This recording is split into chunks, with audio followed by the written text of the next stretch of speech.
हाय, हिंदी ऑडियोबुक.com में आपका स्वागत है। आइए आज हम सुनते हैं रोजर डब्ल्यू बॉबसन द्वारा लिखित बुक व्हाट इज सक्सेस का दूसरा चैप्टर, जिसका टाइटल है बिजनेस और सहयोगी यानी बिजनेस एंड एसोसिएट। पिछले चैप्टर में बताए गए लास्ट 3 गुण यह बताते हैं कि व्यक्ति उस बिजनेस का सिलेक्शन करे जिसके लिए वह सबसे उपयुक्त है। इसमें कोई संदेह नहीं है कि इंसान की सक्सेस उसके बिजनेस के बहुत निकट से जुड़ी होती है। जब हम बिजनेसेस की स्टडी करते हैं तब हमें पता चलता है कि बिजनेस को हम मुख्य 4 ग्रुप में बांट सकते हैं, जिसमें पहला ग्रुप प्रोफेशनल्स का होता है, जिसमें मेडिसिन, लिटरेचर, लॉ, धर्मगुरु और अन्य प्रोफेशनल्स आते हैं। दूसरा है मैकेनिकल ग्रुप, जिसमें इंजीनियरिंग, बिल्डिंग बनाना, मैन्युफैक्चरिंग और इसी तरह के अन्य प्रोफेशन। तीसरा है सेल्स ग्रुप, जिसमें सेल्स, एडवर्टाइजिंग और मार्केटिंग के सभी फेज शामिल हैं। चौथा है रॉ मटेरियल ग्रुप, जिसमें एग्रीकल्चर, फॉरेस्ट्री, माइनिंग और बेसिक कमोडिटी प्रोडक्शन शामिल है। ऐसे बहुत कम लोग हैं जो इन सभी चारों ग्रुप्स में फिट होते हैं। अधिकांश तो इन ग्रुप में से केवल एक में ही फिट होते हैं। इसलिए सक्सेस की तैयारी करने से पहले यह तय करना सबसे इंपॉर्टेंट होता है कि आप खुद का एनालिसिस इस तरह से करें जिससे आप यह समझ सकें कि आप कौन से बिजनेस ग्रुप में सबसे ज्यादा फिट बैठते हैं।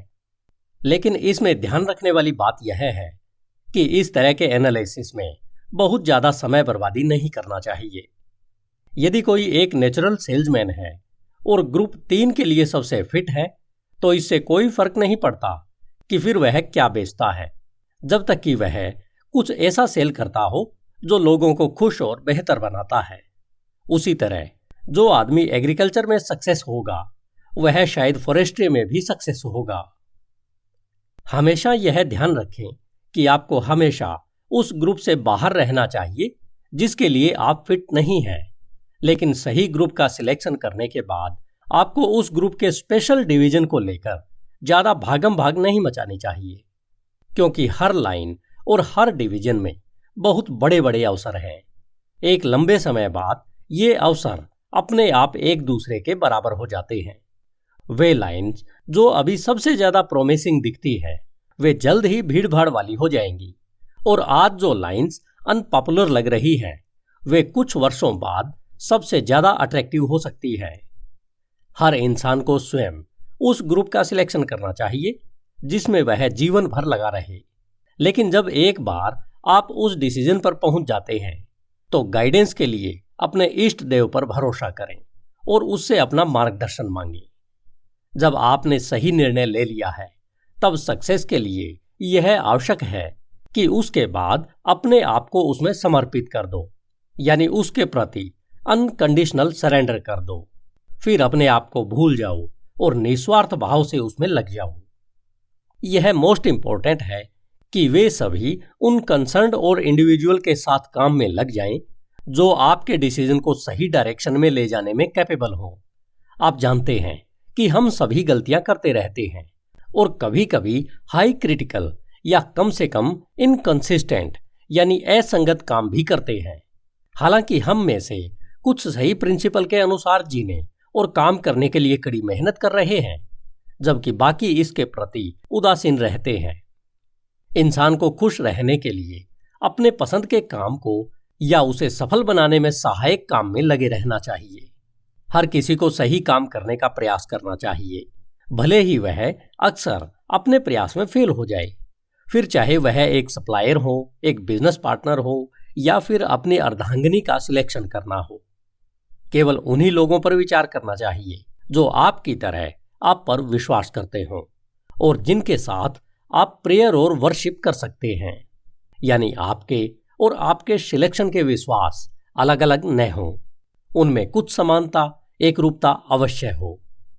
आप खुद चाहे कितने भी मजबूत क्यों न हो, आपकी सक्सेस आपके एम्प्लॉयर या आपके पार्टनर की सक्सेस के साथ जुड़ी होती है। यदि आपके सफल होने के लिए आपकी आस्था किसी एक खास विचार के साथ होती है तो यह बेहद आवश्यक है कि आपके एम्प्लॉयर और आपके बिजनेस पार्टनर की भी आस्था उस विचार में होनी चाहिए। सक्सेस के लिए यह मोस्ट इंपॉर्टेंट है कि व्यक्ति को किसी भी दूसरे सब्सिडियरी क्वालिटी और सक्सेस के साथ कंफ्यूज नहीं करना चाहिए। उदाहरण के लिए, इंडस्ट्री बहुत महत्वपूर्ण है, लेकिन धन या भूमि की तरह यह भी एक मात्र कन्वेयर या ब्रिज है जो किसी भी गलत समय पर टूट सकता है। इसी तरह इंटेलिजेंस, इनिशिएटिव और बाकी सभी के बारे में भी यही सच है। ये सभी केवल टूल्स हैं जिनका यूज या तो कंस्ट्रक्ट करने के लिए किया जाता है या फिर डिस्ट्रक्ट करने के लिए किया जाता है। सक्सेस का इंपॉर्टेंट फैक्टर इन टूल्स को रखने वाले व्यक्ति का मोटिव, पर्पस और एम्बिशन होता है। यह मोटिव, पर्पस और एम्बिशन आपकी आस्था का एक प्रोडक्ट है। इसलिए यह इंपॉर्टेंट है कि हम उन लोगों के साथ और उनके लिए काम करें जो अपनी आस्था के आधार पर इसे बिल्ड कर रहे हैं। आस्था और इन 6 गुणों के बारे में पहले से ही बताया जा चुका है।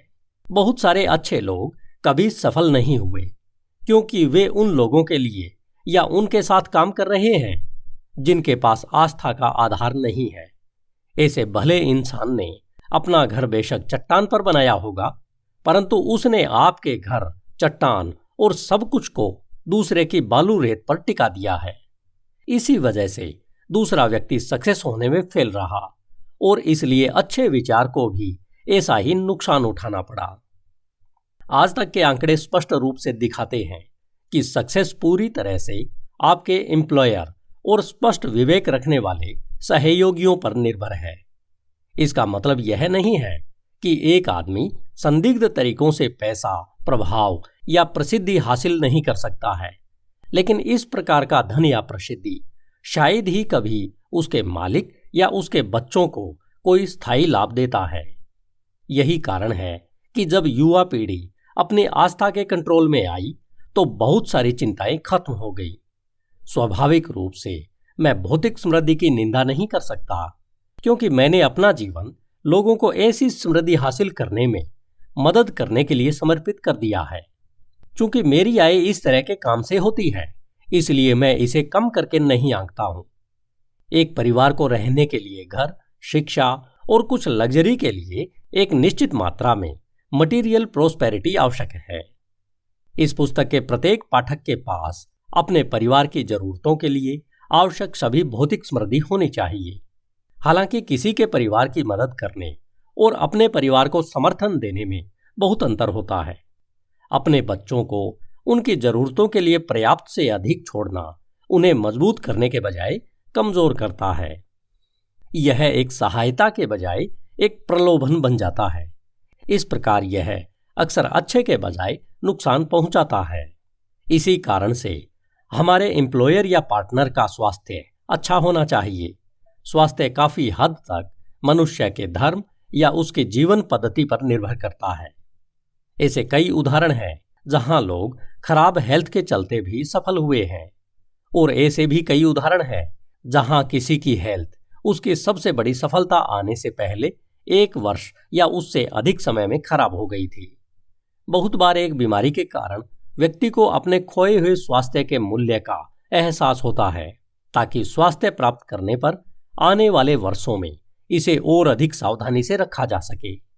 कभी कभार बीमारी वरदान भी साबित हो सकती है, क्योंकि यह व्यक्ति को अपना असर लाने और अपने अक्षांश और देशांतर को निर्धारित करने का मौका देती है। अच्छी हेल्थ एक नॉर्मल कंडीशन होती है। ज्यादातर लोग अच्छी हेल्थ का आनंद लेते हुए 3 अंकों तक या उसके करीब समय तक जीने के लिए नियत है। यदि एक नॉर्मल व्यक्ति नॉर्मल रूप से रहता है तो यह एक लंबे और स्वस्थ जीवन का एक स्वाभाविक परिणाम होगा। इसका अर्थ है कि व्यक्ति को अपने भोजन को अच्छी तरह चबाकर खाना चाहिए, ज्यादा से ज्यादा पानी पीना चाहिए, गहरी सांस लेनी चाहिए और किसी भी तरह के उत्तेजक पदार्थों से बचना चाहिए। अच्छे स्वास्थ्य के लिए खुली हवा में उचित मात्रा में व्यायाम की आवश्यकता होती है। यदि किसी वजह से ओपन एयर नहीं मिल सकती तो उसे किसी अन्य सिस्टमैटिक तरीके से व्यायाम जरूर करना चाहिए। आराम और ताजी हवा भी जरूरी है। कई लोगों को खुले आसमान के नीचे सोना गर्मी और सर्दी दोनों मौसम में फायदेमंद लग सकता है, अच्छे स्वास्थ्य के लिए भरपूर नींद आमतौर पर जरूरी है। आप यह अच्छे से जानते हैं कि अच्छे स्वास्थ्य के लिए ये आवश्यकताएं असामान्य नहीं है। इनको पाने के लिए किसी रॉकेट साइंस, चमत्कार या जादू की आवश्यकता नहीं है। अच्छा स्वास्थ्य उतना ही स्वाभाविक है जितना कि खुशी के लिए एक स्पष्ट विवेक। इसलिए सच्ची सफलता के लिए गुड हेल्थ नितांत आवश्यक है। हमें स्वाभाविक रूप से जीने की जरूरत है, क्योंकि भगवान ने हमें जीने के लिए बनाया है, और अधिक धन, अधिक भूमि, अधिक आसान और अधिक लोकप्रियता के लिए, हमारी लगातार दौड़ के लिए नहीं। जिस व्यक्ति का आदर्श वाक्य जियो और जीने दो होता है, वह हमेशा खुश रहता है और वह उतनी ही तेजी से सच्ची सफलता प्राप्त करता है। आप भी यह सुनिश्चित करें कि क्या आप ऐसे लोगों के लिए या उनके साथ काम करते हैं जो इसी तरह के विश्वास रखते हैं। जो एम्प्लॉयर या पार्टनर कहते हैं कि भगवान ने उन्हें अपने बिजनेस में सक्सेस होने से रोक रखा है, तो उन्हें अपना बिजनेस बदल लेना चाहिए। निश्चित रूप से यदि यह उस बिजनेस के बारे में सच है जिस पर आप विचार कर रहे हैं, तो आपको इसमें प्रवेश नहीं करना चाहिए। काम करने की स्थिति, working hours, opportunities for exercise और लिविंग सिचुएशन आदि सभी को तब मापा जाना चाहिए जब कोई अपने बिजनेस पर विचार करे या किसी को अपना पार्टनर चुनना हो। सभी ग्रुप्स के लोग जो अपने सही ग्रुप में काम नहीं कर रहे हैं, वे लगातार अपने जन्मसिद्ध अधिकारों को बेच रहे हैं। यदि आप ऐसी कंडीशन या बिजनेस में हैं जहां आप स्पष्ट विवेक और अच्छे स्वास्थ्य दोनों का आनंद नहीं ले सकते हैं, तो इससे तुरंत बाहर निकलें और अपने ग्रुप को चुनें, वे किसी और चीज में जाएं। हो सकता है वहां आपको उतना पैसा नहीं मिलता होगा। पैसा ही सब कुछ नहीं है। इसके अलावा अगर यह दूसरों के विवेक और स्वास्थ्य को खत्म करने का जरिया रहा है, तो सावधान रहें। इस तरह एक सहयोगी पत्नी का भी बहुत महत्व है। मैं न्यू इंग्लैंड की एक बड़ी निर्माण कंपनी के मुखिया को जानता हूं, जिसने अपने होम टाउन के एक होनहार युवक को अपने यहां काम दिया। वह लड़के के माता पिता को जानता था। वह खुद भी लड़के को अच्छी तरह से जानता था, क्योंकि किसी समय वह लड़का उसकी संडे स्कूल की क्लास में था। वास्तव में उसके बिजनेस में कई विभाग प्रमुख भी संडे स्कूल और EMCA के समय के जानकार थे। अपने उच्च चरित्र और क्षमता के कारण मैन्युफैक्चरर का वह लड़का पसंदीदा था। शुरू से ही लड़के ने अच्छा काम किया। उसने पहले कुछ वर्षों में तेजी से उन्नति की और उसे 23 वर्ष की उम्र में ही प्रति वर्ष $6,000 की सैलरी मिलने लगी थी, जो संभवतः उस शहर में प्राप्त होने वाले किसी भी व्यक्ति से अधिक थी जहां से वे आए थे। उसके ऑफिस में एक बहुत ही सुंदर फोटोग्राफर थी, जिसे युवक बहुत पसंद करने लगा था, और वह लड़की भी उसे पसंद करती थी। यह कहना अजीब होगा कि स्टेनोग्राफरों के ग्रुप में सबसे घरेलू लड़की आमतौर पर सबसे कुशल होती है, जबकि सबसे सुंदर आमतौर पर सबसे कम कुशल होती है, और यह मामला भी कोई अपवाद नहीं था। हालांकि लड़की को यह जल्दी ही महसूस हो गया कि उस युवक के पास संभावनाएं हैं और वह उसके लिए एक अच्छा सिलेक्शन साबित होगा। वह लड़की उसे पाने में सफल रही। उन्होंने एक साधारण शादी की और मामूली तरीके से हाउसकीपिंग शुरू कर दी। पहले तो वह उस चीज से संतुष्ट थी जो वह आसानी से वहन कर सकता था। हालांकि थोड़े समय में वह और अधिक की चाहत करने लगी थी। उसने हमेशा आकर्षक कपड़े पहने, वह बेहतरीन कपड़े पहनना चाहती थी, लेकिन वह सब नहीं जानती थी जो उसे जानना आवश्यक था। उसके तो अपने ही अन्य हित थे। इस प्रकार उसने अधिक से अधिक महंगे कपड़े खरीदे। फिर उसने घर के लिए महंगा फर्नीचर खरीदा। फिर जिस घर में वे रहते थे वह इस फर्नीचर के साथ उसे शोभा नहीं देता था, और उसने अपने पति को जोर देकर कहा कि अधिक फैशनेबल पड़ोस में एक बड़ा घर खरीद ले, जिससे उन्हें जल्द ही अपनी पूरी सैलरी खर्च करनी पड़ी और वे कर्ज में डूब गए। पहला शोडाउन तब हुआ जब बिजनेस प्रमुख ने इस युवक सहित अपने 4 विभाग प्रमुखों को अपना बिजनेस बेचने का फैसला किया। एम्प्लॉयर के इस बड़े ऑफर के लिए युवक के पास अवसर का लाभ उठाने के लिए पैसे नहीं थे। इसके अलावा जब वह उधार लेने के लिए अपने बैंक गया तो बैंक ने उसे सूचित किया कि उसके खाते में लोन की गारंटी नहीं है। इसके अलावा बैंक अध्यक्ष जानता था कि उसके अभी बिल बकाया है और उसके पास पर्याप्त साधन भी नहीं है जिससे वह और लोन उठा सके। बैंक अध्यक्ष, उसकी पत्नी और बेटियों ने अक्सर उस युवा जोड़े को नाश्ते की मेज पर बात करते हुए सुना था। यह कभी न भूलें कि बैंक अधिकारी और व्यवसायी जिनके साथ हम डील करते हैं उनकी पत्नियां भी हैं और साथ ही हमारी पत्नियां भी अक्सर कमोबेश एक दूसरे से ईर्ष्या करती हैं। यदि किसी के पास एक नया फर कोट या ऑटोमोबाइल है तो दूसरे इसे थोड़ी देर में यह मान लेते हैं कि यह उनके पास भी होना चाहिए।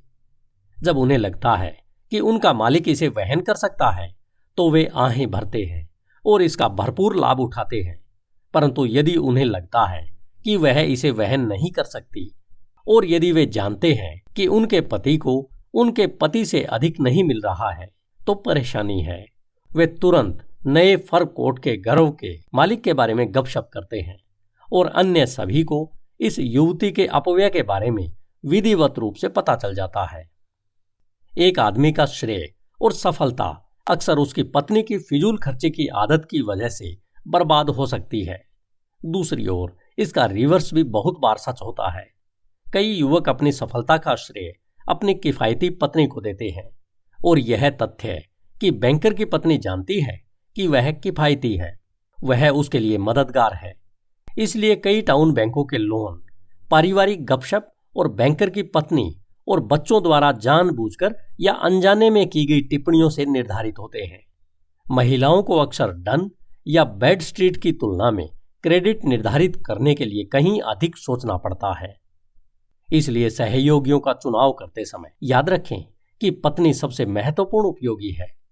सुनिश्चित करें कि वह एक ऐसी लड़की हो जो सही हो, जिसके साथ आप मंदिर में जा सकते हैं और प्रार्थना कर सकते हैं। हालांकि यह युवा पत्नी पैसे खर्च करने के बाद भी संतुष्ट नहीं हुई। वह जल्द ही अपने पति को अधिक कमाई न करने के लिए डांटने लगी। उसने उसकी मदद करने और प्रोत्साहित करने के बजाय उसे दबाने और दंडित करने की कोशिश की। वह नेक इरादे वाली थी। वह शायद अपने पति से प्यार करती थी, लेकिन वह निश्चित रूप से उसके लिए एक बड़ी बाधा थी। वह चाहती थी कि वह सफल हो, लेकिन वह खुद उसकी सफलता में सबसे बड़ी बाधा थी। वह चाहती थी कि उसे प्रमोशन मिले, लेकिन वह ऐसी स्थितियां बना रही थी जिससे उसकी उन्नति रुक गई। इस महिला को अपवाद न समझे। हर मोहल्ले में ऐसे कई हैं। वे अलग अलग तरीके से काम करते हैं। सभी बेहतर घरों, कारों और कपड़ों के लिए महत्वाकांक्षी नहीं है। कुछ इसी तरह क्लब के काम, लॉज मीटिंग या यहां तक कि राजनीति में भी असंतुलित है। मेरे मन में एक महिला है जो अपने पति के सीनेटर बनने के लिए बेहद महत्वाकांक्षी है। यदि वह सभाओं में भाग लेने और क्लबों में बोलने के बारे में यात्रा करने के बजाय केवल घर पर रहती और उससे प्यार करती तो शायद वह चुना जाता। वह अद्भुत शक्ति और क्षमता का व्यक्ति है, लेकिन स्वभाव से प्रोत्साहन पर बहुत निर्भर है। अगर वह कभी सीनेटर बने तो यह उनकी पत्नी के बिना ही संभव होगा। और फिर भी वह ईमानदारी से मानती है कि वह यह सब अपने पति के भविष्य के लिए कर रही है। बेचारा गुमराह आदमी, उसके पास पिछले अध्याय में उल्लेखित 6 गुणों में से कुछ हैं, लेकिन उसके पास धार्मिक आधार और सच्ची सफलता का उचित दृष्टिकोण नहीं है। सौभाग्य से अधिकांश महिलाएं वास्तविक सहायक होती हैं। अधिकांश महिलाएं अपने पति को सफल बना रही है। एक पत्नी एक आदमी को बना या बिगाड़ सकती है। अधिकांश सफल पुरुष अपनी सफलता का श्रेय अपनी पत्नियों को देते हैं। आंकड़े निश्चित रूप से दिखाएंगे कि एक आदमी की पत्नी उसकी सफलता का सबसे महत्वपूर्ण फैक्टर है और अगला फैक्टर उसका एक अच्छा परिवार है। इसके अलावा आंकड़े शायद यह दिखाएंगे कि जो महिलाएं अपने पतियों के लिए सबसे अधिक मददगार रही हैं, वे हैं जो घर पर रहकर वास्तविक पत्नियां बन चुकी हैं। अच्छे बच्चों के परिवार से बढ़कर कोई भी व्यक्ति सफलता के लिए प्रेरित नहीं होता है। किसी पुरुष की वास्तविक सफलता को सांख्यिकीय रूप से आंकना मुश्किल हो सकता है, लेकिन महिलाओं के साथ यह इतना मुश्किल नहीं है। बेशक हर नियम के अपवाद हैं, लेकिन एक नियम के रूप में एक महिला की सफलता को अक्सर अच्छे बॉयज और गर्ल्स की संख्या से मापा जाता है, जिन्हें मैनहुड और वुमेनहुड से जाना जाता है। धन्यवाद। मिलते हैं अगले चैप्टर के साथ। HindiAudiobook.com। आपका दिन शुभ हो।